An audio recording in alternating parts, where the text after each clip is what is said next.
The BBC have so embarrassed themselves by excluding Nigel Farage from the leaders' debates that they are being forced to have an extra one to which they will invite Mr Farage. The corporation has added an additional question time to its election coverage to reflect the fact that it's clear from across a broad range of opinion polls that the support for Reform UK has been growing. Oh, they've only just twigged to that, have they? This is the latest YouGov poll, and as you can see, they have Labour at 39%, Conservatives at 22%, Reform at 15%, and then the Lib Dems are 12%, with the Greens at 7%. And yet their four-way debate was going to have the Greens, the Lib Dems, the Conservatives and Labour, and they were going to miss Reform out altogether, except that Reform started making a bit of a fuss about it and they had to give way on that one. So in the interests of balance, I'm going to go through the Reform Manifesto, or as they put it, their contract with the British people. I'm Granniopteryx.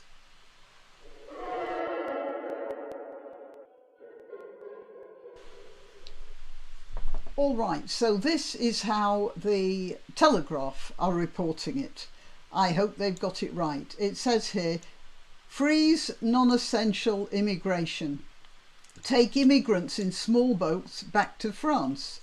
Bar student dependents. I don't know whether you realise this, but when somebody comes as a student, they can then apply to have their family come as well. Wives, children, even parents, I believe.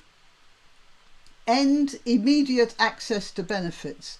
That means that when you get a migrant turning up, they can immediately be given benefits, housing, an allowance, that sort of thing.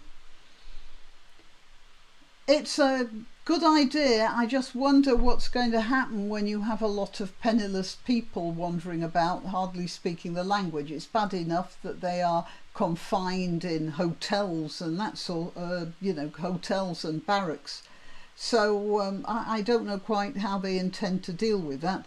Employer immigration tax, 20% for foreign workers. That is, the intention there is to stop foreign workers displacing British workers in the job market because they're cheaper. This is another problem, you see, because British too have fallen into bad habits, and a lot of people in Britain who are on unemployment benefit or sickness benefit or some sort of benefit like that, who could work, but they're sort of finagling things so that they don't have to work because they've just got used to not working. So you get people who could find a job, for instance, pulling potatoes in Norfolk, but they're much too comfortable in their council housing on their minimal benefit. And it's a problem how you deal with this, because you can't let people, you're not supposed to let people starve either. So this here, the employer immigration tax, that's going to cause some upheaval. Okay, policing, increase police numbers to 300 per 100,000. Fine, where are you going to get them from? They do say they're going to have a plan for that. A zero tolerance policing, yeah, I'll drink to that. Preference for ex-military personnel to head up forces. Certainly the military, you retire from the military relatively early and you have skills which are usually not being used. This might be a way of dealing with that. Police to have high standards of fitness. More bobbies on the beat. Okay, well, they're always, every political party talks about that. NHS, frontline staff pay zero basic rate tax for 3 years. That sounds good, doesn't it? 20% tax relief on private health insurance. That's also a good idea. The more people going private, the less strain on the NHS. You've just got to make sure that the doctors don't all migrate to private instead. And a vaccine harms public inquiry. Oh, such a good idea. Right, tax and spending. Lift income tax threshold to 20k. Yes. Scrap stamp duty below 750k. Stamp duty is a tax you pay when you buy a new house, or an old house, but new to you. Abolish IHT, inheritance tax, for all estates under 2 million. Yeah, well, I've already spoken about my loathing and horror at the idea of any inheritance tax at all. And under 2 million, I don't understand that. It's not like the government gets that much out of inheritance tax. So what they're doing is they're lifting the threshold so more middle class people don't get caught by it. And lower fuel duty by 20 pence a litre. Well, okay. Defence, increase spending to 3% of GDP within 6 years. Yep. Protect forces from human rights lawyers. Absolutely. Ministerial Department for Veterans. Yeah, well, it's not a bad idea. The only trouble is things like that tend to get abused, and they tend to attract people who draw a salary and don't do very much. So we'd have to see about that. And then it says recruit 30,000 more to join the army full time. That's not a bad idea either. And then the army could be used for important projects apart from defence.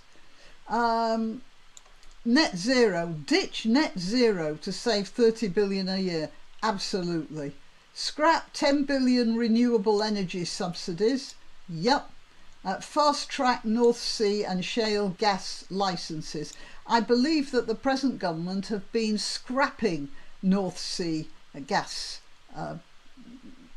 platforms. It's just suicidal.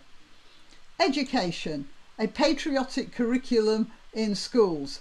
Well, yeah, it's a good idea. You'd have to decide what patriotic is. That's going to take time. Ban transgender ideology. Yeah, well, 20% tax relief on independent education, same as for private health. Not a bad idea. Scrap interest on student loans. Yeah, it's the problem with stuff like a patriotic curriculum and banning transgender ideology. The problem is the teachers. There's a problem with the teaching profession in Britain. It's been taken over by an ideology. You're going to have a lot of trouble with that, and I don't quite know how they're going to fix it. Business, lift corporation tax threshold to 100,000k. I don't know anything about that. That's probably Richard Tice's patch. Lift VAT threshold to 150k and abolish IR35 rules to support sole traders. Look, supporting sole traders sounds like a very good idea. That's where small businesses start.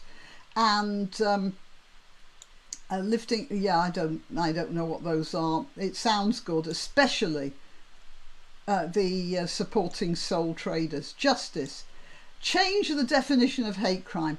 Absolutely. As a matter of fact, remove all hate crime legislation. Just scrap the whole thing. It's a terrible idea. 10,000 new detention places. Yeah, well, at the moment they're filled with illegal migrants. Where are they going to get those? Deport child groomers with dual citizenship. Yep. Benefits. 2-strike rule for job offers and face-to-face assessments. That's it. So a 2-strike rule for job offers means if you go to a job centre and you refuse to take 2 of the jobs they offer you, then you don't get your benefits. And face-to-face assessments. Yeah, so many, I'm afraid, of a certain demographic take advantage of benefits, but it's not just them. As I say, a lot of British people have been trained to just go for benefits, not just the certain demographic that you have to be, everybody's worried about. Okay, Brexit, scrap EU regulations, abandon the Windsor framework. I'm afraid I don't know what that is. And independence from EU Horizon programme. I don't know what that is either. But if it's to do with the EU, I'm all for removing ourselves from it.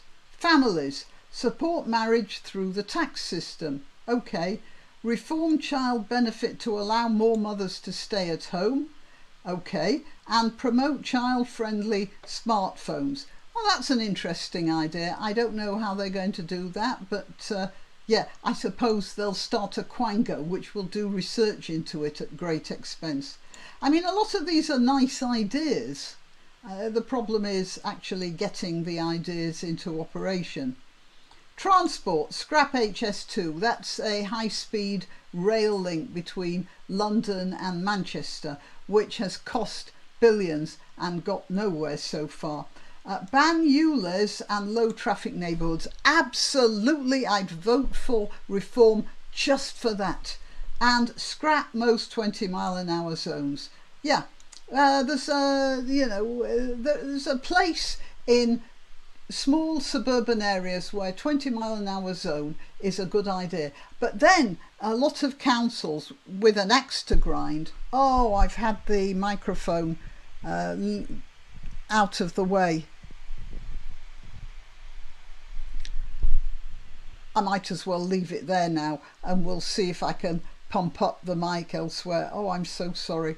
Scrap. What a lot of councils with an axe to grind have done is they've extended the 20-mile-an-hour zones to main arterial roads, which is of course nonsense. It just slows traffic down, increases pollution, increases frustration. And their idea, of course, is to make it less comfortable to drive your car, because that's their principle. Right, Constitution, leave the European Convention on Human Rights, leave the World Health Organization unless it's reformed. Yeah, I think there's no way of reforming it, just leave it.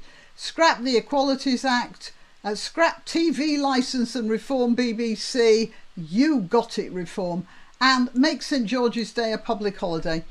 Yeah, only if they remove May Day. You see, what happened was sometime in the 70s or maybe the 60s, the Labour Party decided they were going to have May Day as a holiday. And but then you see there was already a British holiday called Whitsuntide, which was also in May. So what happens is in May there are two public holidays. Now what they should do is scrap the May the 1st communist holiday and stick to Whitsuntide, and then maybe St George's Day, which is later on in the year, would be a good idea. All right, well, that's the Reform Manifesto. It sounds great, doesn't it? Some of the things I don't know how they're going to work them out, especially with the teachers. I've no idea how they're going to deal with that, but I like the framework they have. Okay, till next time. You can help my channel by clicking like, by subscribing, by clicking the notification bell, and by sharing if you're so inclined. Links to my other channels are in the description, also links to donation sites, but really the best way you can help me is simply by clicking like. Thank you.